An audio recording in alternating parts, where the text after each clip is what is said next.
观众朋友，大家好，欢迎您又一次来到戏剧大舞台节目，我是主持人钱云。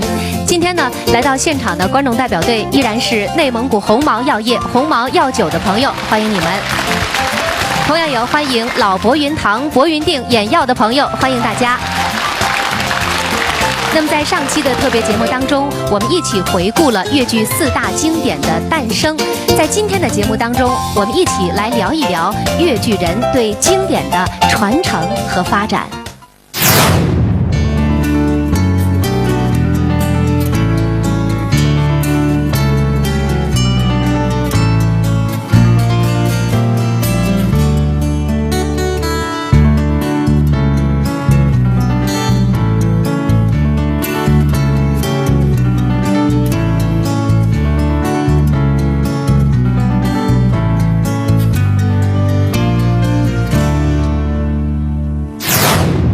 首先呢，来介绍一下我们场上的几位嘉宾，著名剧作家吴兆芬老师啊，粤剧名家钱惠丽，2位著名的导演童薇薇，还有孙洪佳老师啊，欢迎4位。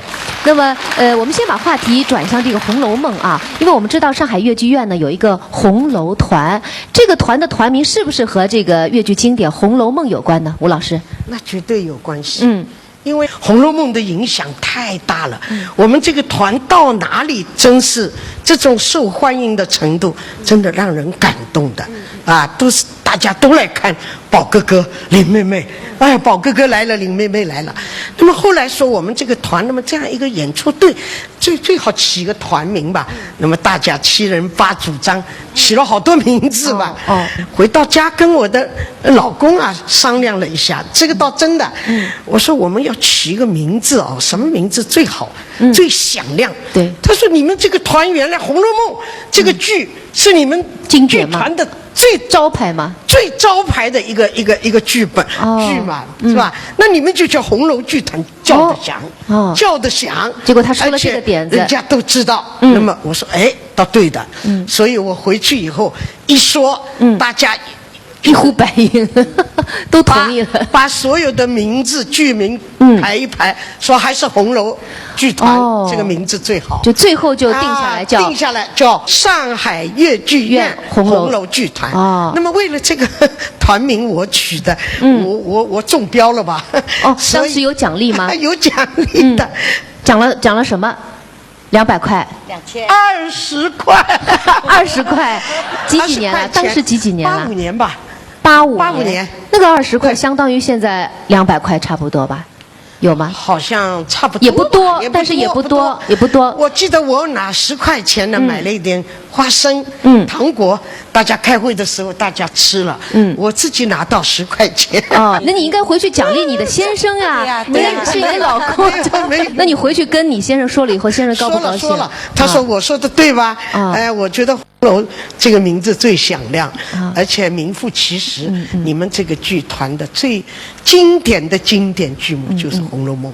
原来吴老师家里还藏了一个军师啊！10块钱也许现在还在，还在。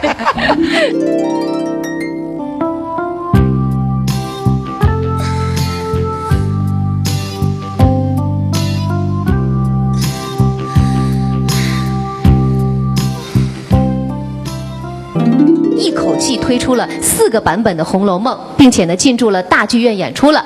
那么童薇薇老师还有孙洪佳老师呢，都是当时的导演啊。我想在前辈的经典的基础上排戏，当时应该也有点压力的吧，童导？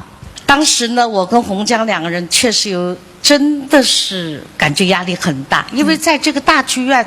我们还没有做过这么大的戏啊，戏曲，而且是第一个戏曲为大剧院度身定做。这是粤剧第一次进大剧院。粤剧第一次，也是戏曲第一次进大剧院。那是一个载入史册了，是吧？是的。那么当时你们这个进入大剧院了以后，一下子舞台大了那么多，对于导演的手法上肯定要有一些不同的处理啊。对，所以呢，当初我跟洪江也商量哈，我们就想出了一个那个元妃省亲，和太虚幻境，这个就是说从红楼的盛到衰，它有个头尾的呼应，把这2个大场面给它撑出来，同时再把游园给它撑出来，还有那个金玉良缘呢，你一定要把这个场子弄漂亮，同时呢，那个戏的本体又不能变。给演员也增加了很大的压力。他们的表演就不像在一般舞台上的表演，这叫慧丽来说了。作为我们演员来说，因为尤其是我演了那么多场的《红楼梦》，如果一下子让我再去重新换一个就是一个环境，尤其是这个像上海大剧院那么大的一个舞台，那么你要如何去驾驭这个舞台？我其实蛮痛苦的。哎呦，我觉得怎么办？因为有很多它的音乐不能变，基本上唱腔的节奏你又不能拖慢，由于你的舞台大了，你唱得慢一点不行。所以呢，这个表演的力度、表演的节奏得重新去处理。今天是中国道经，天上圣旨，是地界苍心，万里之上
这个戏在这个整个创作的过程当中，我和童导两个人真是费尽心机，应该说费尽心机，挖空心思。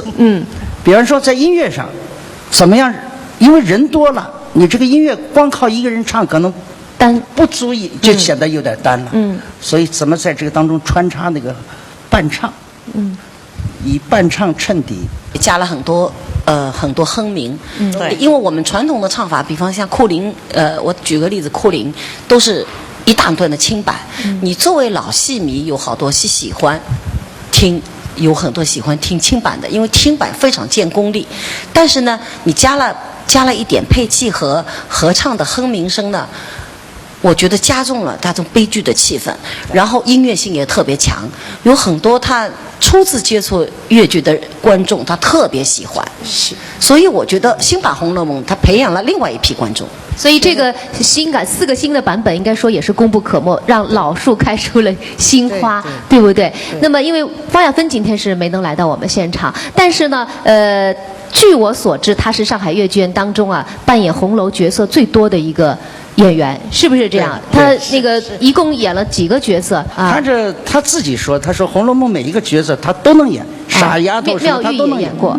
他们说你这个那么多角色一下子转过来转过去，你会不会搅混掉了？那我很开心，我乐在其中。因为什么？我觉得难得有一个演员可以在一个我们越剧院经典的作品当中能够演绎那么多角色，可以说几个重要的重量级的人物我都演了嘛。走上大剧院，我演了贾宝玉。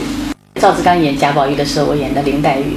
因为我演林黛玉的时候，我能够体会到贾宝玉当时对林黛玉的这份感情。到后来，吴兆峰老师专门写了有一个妙玉静心。这妙玉这个人物又是个非常内心非常复杂的，也是个应该说是做的跟想的是不一样的。明明心里爱着贾宝玉，但是时时刻刻都在否定的这个人物。到最终他看到贾宝玉走过的脚印被白茫茫的雪地给覆盖了，他的一种悟。所以我觉得每个角色你演绎了以后，都对你有一种新的思想上面的艺术上面都有一种新的开发。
《红楼梦》也是一个取之不尽的宝藏，也对会不断的激发出我们的火花。那么我们红楼那个时候就搞了一个就是折子戏的专场，这也是搞了微微好几次了导演的哈，叫《锦锦上新曲红楼梦》。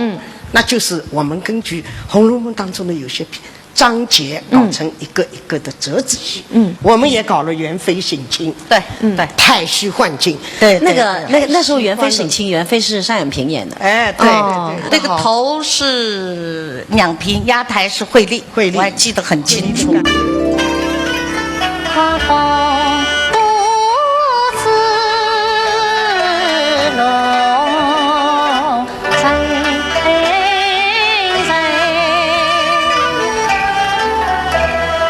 门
老戏专场，叫《阆苑奇葩》。哎，阆也是，苑奇葩就是我们这个也是我排的，的就是大多数的折子戏都是我写的。是您写的，然后童老师他们对他导演的啊。童老师也说一说哈。对，当初呢，给我的任务就还是我们的前任院长哈，前任院长前那个任院长丁志丁志愿院长对，他晚上突然给我打个电话，童导。过年了，还有20天，排台折子戏吧。我说什么戏？他说，哎，什么前见姑啊，后见姑。哎呦，我说又是前见姑后见姑。我说惠利他们这么多好演员，搁到这儿演什么戏呢？他说，那你想啊？我说你让我想一个晚上，正好这个时候就碰到那个张炳坤老师。我说张老师，我说真头疼啊，这什么戏？他说，哎，你们不是红楼团吗？你搞个红楼折子戏嘛，就找些片段。我马上跟赵芬老师打电话，第二天就开紧急会议。反正赵芬老师写一折，我就排一折，这里就陈军就作曲。那时候是搞得很紧张啊。汉帝，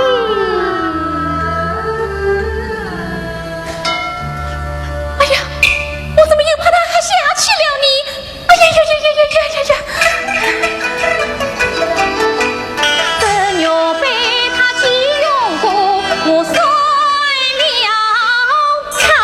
要摔那就摔呀，摔呀！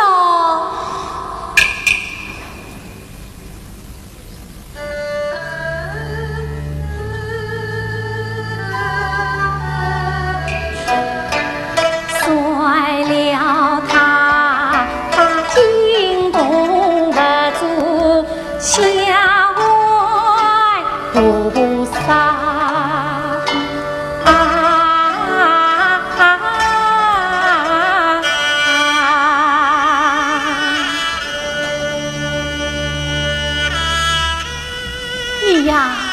与我在一边去，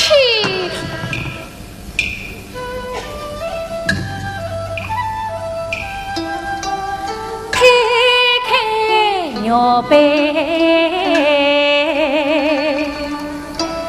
心生安详。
除了这个《红楼梦》本身的经典的特色之外，我觉得它在今天依然能够辉煌下去，要感谢我们在座的各位导演，我们各位编剧还有演员，依然能够保持这么充满这种创作的激情。我想我们的《红楼梦》还会辉煌50年，那是没有问题的。接下来呢？呢，我们要来聊一聊2000年上海越剧院推出的青春版《红楼梦》。那么在我身边坐着的这个3位演员呢，都是当时青春版的几位主演啊，徐派小生杨婷娜，我们的宝哥哥啊，身边坐着的是我们的王派花旦辛雅琴。林妹妹，还有一位呢，就是贾政的扮演者啊，张派老生吴群啊，欢迎3位青年演员。一说到这个00年，都是12年前的事情了，是吧？当时你们是刚刚从戏校毕业。我跟吴群毕业了，他好像还没毕业。哦，辛雅琴还没有毕业，哎，那只有10几岁了。他应该10几岁，10几岁就18岁，17、18岁这样，18岁这样。倒是和剧中那个林妹妹的这个年龄倒是蛮符合的。对，所以当时提出的那个是同龄人演同龄戏这样一个口号，对吧？那么当时这个后起之秀啊，初出茅庐就委以重任，是不是有点诚惶诚恐，压力很大的？当时导演给你们布置了什么任务呢？其实我们在学校里都是老师手把手教的。然后这个《红楼梦》呢是第一次用导演制排练，当时是我们童薇薇导演。对。然后我记得当时接到任务之后，肯定是既惊喜又紧张，那肯定紧张。然后导演布置的作业就是要写人物自传，还要做小品。对的。听说当时你们还引进了一个竞争机制，有4组宝黛，是吧？这个贾宝玉反正有4组，A、B、C、D。然后虽然我是 A 角当时，但是我们那个王继生艺术总监王继生老师说，并不是说你现在是 A 角，以后肯定就是你演，就是说4个人谁好谁上。就这样的，所以压力还是很大的。所以我记得我当时后来就在睡觉的时候，我就同寝室的唐小玲就说：“你昨天晚上怎么也在唱响当初啊？”就紧张到这种程度。因为我知道你们12年后的现在，因为你们也演了很多这个经典版的《红楼梦》，对不对？那个版本就不再演了。那个版本演的时间其实也蛮长的，那么后来大概剧院就是说想统一一个版本，然后就现在就是演经典版为主这样。那么和经典版相比，青春版的《红楼梦》做了哪些编导、音美各方面的一些变化？那个青春版的《红楼梦》是我们这个景啊都重新做过的，服装也是重新设计，特别有特色的就是里面加了很多的那个伴唱，这些伴唱它都是当时请朱立喜老师作曲重新写的。原本比如说那个《葬花词》里面，他那个就是林黛玉自己唱的，对吧？然后现在就加了伴唱，什么花落花飞飞摩天，他先唱，然后后面飞摩天帮唱，很多很多拖的里面的，还加了很多这种舞蹈啊，舞蹈性的动作也加了很多，很清新的感觉。然后表演上面肯定也有区别。当时因为我们年纪轻嘛，所以说导演就是说在这个角色的那个年龄感上抓的还是蛮严格的。我就记得跟辛雅琴一样，我记得小宝玉出场的时候，反正是被童老师已经 pass 掉很多次，一直进去，根本就是不是这个年龄，就是说其实你蛮年轻的，对的，同龄戏，但是说我们演的比老师他们演的还要老成。那磨了多久以后找到了这种少年的感觉？那有一段时间了，那个时候很彷徨的，真的演不出来，然后真的是自己也，再重新去翻找了很多的红学资料，然后也去看了什么马兰老师的那《红楼梦》啊，然后那个经典也看了，然后最多的还是就是从生活当中来吧，去生活当中去看到小朋友的那种一言一行一举一动，然后从他们当中一点点借鉴过来。对，那个辛雅琴也说一说啊，怎么通过表演来发挥这个青春的优势？因为当时接到这个角色的时候，心理压力是很大的，因为当时的时候其实我是B组。A 组是他们大班的那个陈氏姐姐嘛，陈氏，对，陈氏。然后可能她身体那个时候不太舒服，不太好，所以说我就顶上去了。那个时候，因为林黛玉她的个性，她跟其他的花旦就是说完全是不一样的，就是那个身段我都熬不出来。那个时候就对着镜子，就是说像熬造型一样的了，天天在那边熬。然后导演跟我说：“哎呀，你要去看那个仕女图，多去看看仕女图，那种美。”然后对，让我们读原著。就这样，当时一开始的时候还是比较难的，就是怎么也进入不了这个状态，就是这个人物基调就完全把握不住。然后就是导演很细心的，就是说帮我们抠戏，然后讲解，然后自己理解，然后模仿老师看一些影像资料。我记得有一次是演葬花的时候，就是说，就是那个拿那个锄头，不是要那个盆那个泥土嘛，然后有很多身段，然后他咳嗽，就是说，就突然之间好像就把我带到了那个意境当中，就是说。不是说是为了动作去动作的，就是说一定要有感而发，你做出来的这些动作才会有生气，这样子。就是说从那场戏之后，就是自己对这个人物好像一下子就是说更进了一步。这个戏给你们在艺术这个道路上积累了很多很多的经验，对不对？应该说是一个里程碑式的作品了。那么当时这个青春版一经推出啊，反响非常的热烈。我记得上海戏剧应该是给你们发了一个专刊，今天杨婷娜也特别带来了，我们来看一看好不好？对，这个是摆了收藏版，收藏了整整12年的，非常珍贵的。这本书好新啊！这个就是对，有唯一的青春版《红楼梦》专刊。当时的这个上海文化广播影视管理局艺术总监马伯敏的一句话，他说：这些刚刚跨出戏校大门的年轻演员演出的《红楼梦》，亮丽的形象、真挚的感情和别有韵味的表演，使人耳目一新，他们是不可代替的。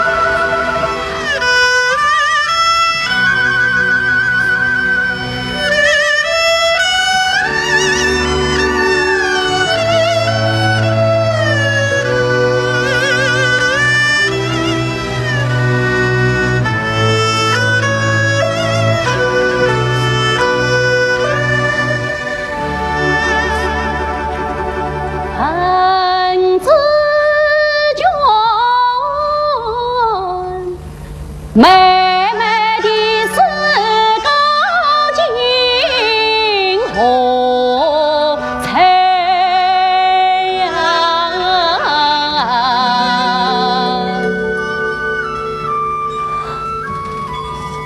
是翩翩舞的红中花。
他每一个段子，他每一个场次都可以作为折子戏来演出的，而且他的唱段都是非常经典的，尤其是《十相思》啊、楼台会啊，还有《草桥接拜》啊。我是演了那么多年的，就是《梁祝》吧。我们基本上都没动原来他们傅老师和范老师他们的原来的那个主要的东西，基本都没动的。我们是坚信一点，保持就是原汁原味的继承经典。就是通过时代不断的在变更，但是我们的经典要让它更加经典。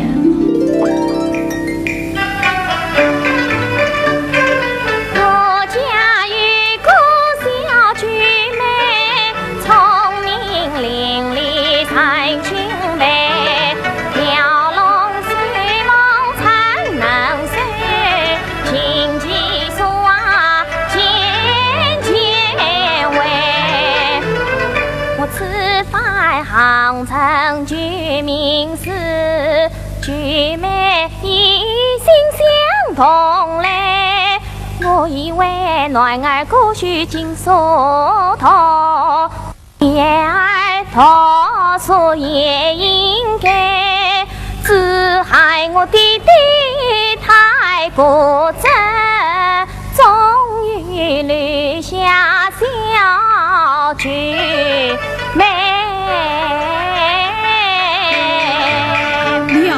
到来，妙哉到来啊！神兄来了，神经自动大催我心，男女同是父母生女，多说明理。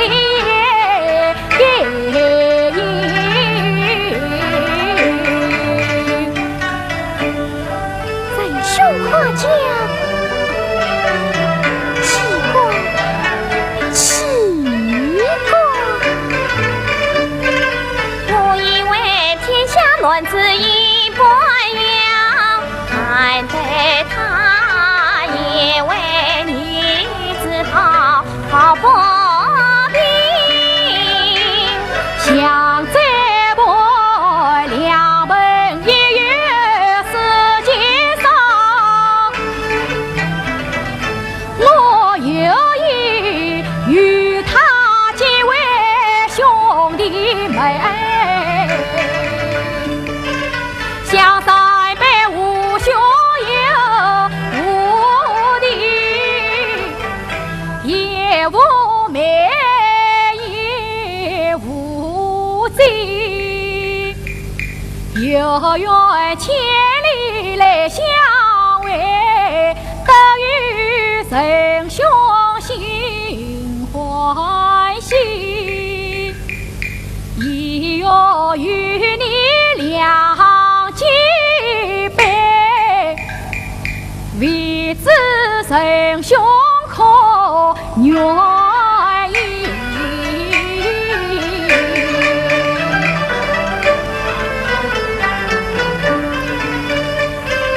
多财神兄不见亲，情难见女才兄弟，从此多数。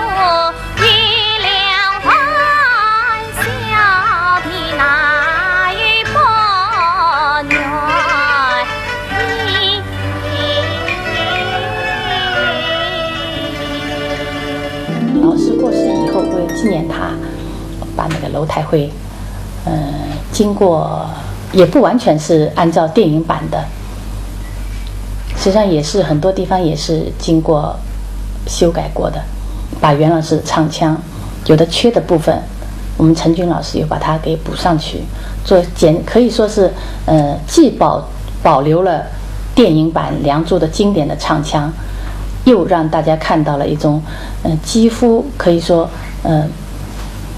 没有让他觉得很突兀的地方，而且又把原派的那种朴实无华对梁山伯那种情真意切的感情表达得非常恰到好处，所以说很多人在现场看这个折子戏也好，在电视里面看，很多人都落泪。我也非常希望我们那个袁老师的那个袁帆帆的《梁祝》能够早日搬上舞台，这是很多爱好的人、越剧爱好者的心愿，也是我们这做学生们的心愿。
经典的《梁祝》重新改编成为新版《梁祝》，这样的作品，其实我们已经在大胆的在做着改革之路了。也就是说，在前人的基础之上，我们在严格和发展。我接手小百花这个团长之后，我就给小百花的艺术定了一个我们自己的纲领，叫继承经典、发展经典、创造经典。这3句话就说，首先我们要把祖宗们前辈们留给我们的东西要把它继承下来，然后我们要在继承的基础上去发展它。比方说，过去的梁左到新版梁左，它就是一个发展。在发展的过程当中，我们要创造属于这个时代的经典。50年代的梁左是一个经典，是一个不朽的作品。小提琴协奏曲也是一个不朽的作品，梁祝。到我们重新再排新版梁祝的时候，我认为我们已经属于这个时代，我们也在创造着属于今天这个时代的越剧的一个精品，一个属于这个时代的要创造的，就是我们说经典。观众朋友，戏剧大舞台现在开通短信交流平台了。戏迷朋友对我们的节目有什么感言建议，或者您希望在节目中看到哪位明星，都可以发送8128加您想和我们说的话到1066-95883，您将有机会赢取精美奖品。现在呢，来到我们身边的就是上海越剧院院长、著名剧作家李丽女士，欢迎您，李院长。那么我们上海的声音纪念越剧改革70周年的特别节目呢，在这个4周的时间里，和大家一同回顾了70年来的这个发展之路啊。那么我想今年我们上海越剧院肯定有很多很多的纪念活动，能不能请李院长介绍一下？我们这样子呢，就是安排这个70周年的纪念活动，其实我们做了5大亮点的事儿，非常也是可以从这5大的亮点的安排当中看出我们对这个纪念70周年的一些思考。我们第一轮的演出实际上就是4大经典：《红楼梦》、《西厢记》、《梁祝》、《祥林嫂》。那么这个4大经典剧目能够在一起一天挨着一天的演出，那也就是在中国历史上也是第一次。我们这次能够把这4大经典有勇气放在一起展演，是因为我们的这一批中生代演员，他们在演技，无论在表演还是演唱方面，就是说是已经在继承老师的基础上相当成熟了，各一个顶一个。第二亮点呢，就是我们组织了就是2场就是中生代演员的新创获奖剧目代表作的这个折子戏的展演。那么他们在继承继承老师的扎实的这个功底之后，有了自己的代表作。创新剧目，那么这些剧目能够集中在一起，以它的精彩折子戏、华彩的亮相演出，也在越剧上恐怕也是第一次。我们有的时候会想起这样，就当初10姐妹一演3合练，她们能够把10位姐妹集中在一个戏里边。那么我们这次就期盼着能够把越剧界的这些中生代演员，集中在2场专场演出当中，让大家一睹现在越剧目前的传承人的风采。两台晚会，包容了当代越剧界的这个所有的好剧目、好演员，好剧团，非常隆重，很荣幸能够参加这样的晚会，也很希望这样的这个活动多举行几次，然后在这个让越剧就是新创作的剧目有一个展示的平台，让更多的越剧观众来接受新创作的越剧剧目。不拿我那个蝴蝶梦的例子来说吧，从2001年到现在，差不多演了有10年了。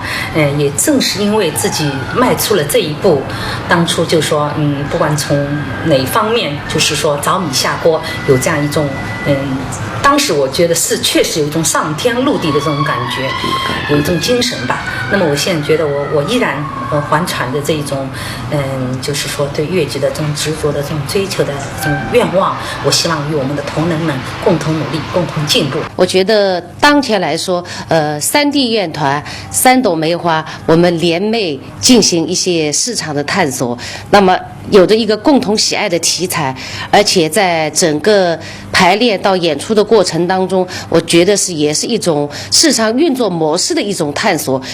当前文化大发展、大繁荣这个大背景，肯定会给我们将来戏曲市场的一种新模式的运作，也会带来一种新的生机。只要是你敢想的，一定能够走得通的。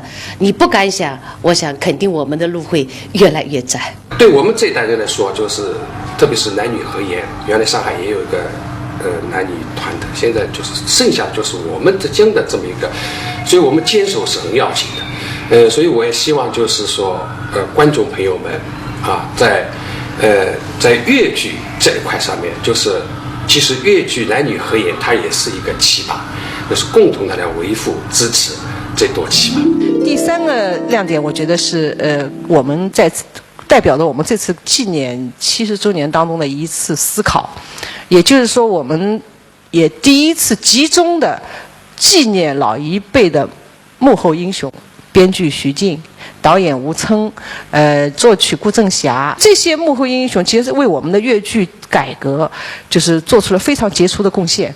但是往往我们观众也好啊，就是什么，一般比较关注的是舞台上的，就对这样的实际上对起着非常重要作用的这样幕后英雄的话，往往不是特别的容易关注到。那么我们这次就专门把他们集中在一起，进行开一个比较大型，请来各路专家，开一个比较大型的纪念座谈会，就对他们做出粤剧的做出这个成绩啊，做出的这贡献，我们有一次总结纪念活动。然后我们也想思考一个问题，所以我们这次纪念活动的这个主题就叫坚守突围。也有点悲壮的意思啊，像打仗一样。打仗，因为就是特别有意思的，就我们就举个简单的例子说，现在这个我们粤剧当时改革了以后的服装、头饰以及舞台呈现比较实景的呈现，它现在在全国的各大剧种舞台上都非常常见了。那么当这些都常见了以后，我们粤剧怎么办？我们粤剧能不能在现在这样的这个基础之上有进一步的突围，进一步的通过改革，能够使我们家在原来基础上更上一层楼呢？于是带着这样的一个问号，我想举行这样的一次纪念座谈，对我们来说既是一种激励，也是一种自省。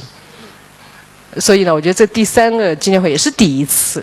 第四个呢，就是活动是在明年元月1月份的中旬，那就是说也是很有意思，就我们家集中粤剧界的优秀青年演员做2台综合演出，这个演出和前面的中生代演出就完全不一样了。他们这2代演出就是我们给它起名叫优秀青年演员流派演唱推荐会。那么也就是说，在上海发展成熟的13个粤剧流派，由这些青年演员来学习演唱。就我们这是可能中生代要求他们的创新，在原来传统基础上的创新所取得的成绩，而他们所要表现的是在传承方面取得的进步。不仅要我们说学得像，还要神似。所以这个呢，就是说可能也能让大家一睹当今粤剧界优秀青年演员在传承传统文化方面的功底。最后呢，因为我们这个戏曲中心建立这一周年以后，一年以来啊，就应该说几家院团大家都觉得在北京行、广州行的演出，大家都觉得合作的挺默契的。于是呢，我们也有突发奇想，就是由粤剧为主的邀请京、昆、沪等的一些著名演员加盟的这样的一次隆重的这个献演。那么这样子呢，就是说也是希望就是剧种之间有一种和谐团结，同时在艺术方面，也许我们今后可以共同的来探讨发展我们的总体的传统文化艺术，真是太让人充满期待了。这次纪念活动这个力度之大，然后这个时间跨度也很长，5个月。对，然后呢，还有参加的这个阵容也非常的强大，这可能也是创了一个记录了。对。那么我想我们的特别节目呢，到今天已经是第4期了啊。那么今天也要画上一个圆满的句号了。能不能请李院长在这里对我们今年纪念这个粤剧改革70周年的这些活动啊，做一个总结号召，好不好？我觉得吧，就是在这样的一次活动当中，它今后一定会在粤剧历史上就是有留下这么一笔，所以我就特别期待着得到广大观众的支持关注，我们也会尽我们的全力把这几项活动做到圆满出色。对，那么集结号已经吹响了，让我们期待粤剧的下一个70年的辉煌，诞生更多让人难以忘怀的经典。谢谢大家收看我们的特别节目，谢谢李院长，谢谢，祝贺，祝愿粤剧的明天，粤剧的明天，粤剧的明天更美好，粤剧的明天更加美好。有一种旋律，你不必刻意寄诵，但总会不经意间在心头响起，这就是经典。有一些往事，虽然被诉说了千遍百遍，但每一次重逢都有初见时的喜悦，这就是经典。经典的魅力令我们高山仰止，景行行止。同时，我们也期盼着粤剧未来的70年诞生更多令人难以忘怀的经典。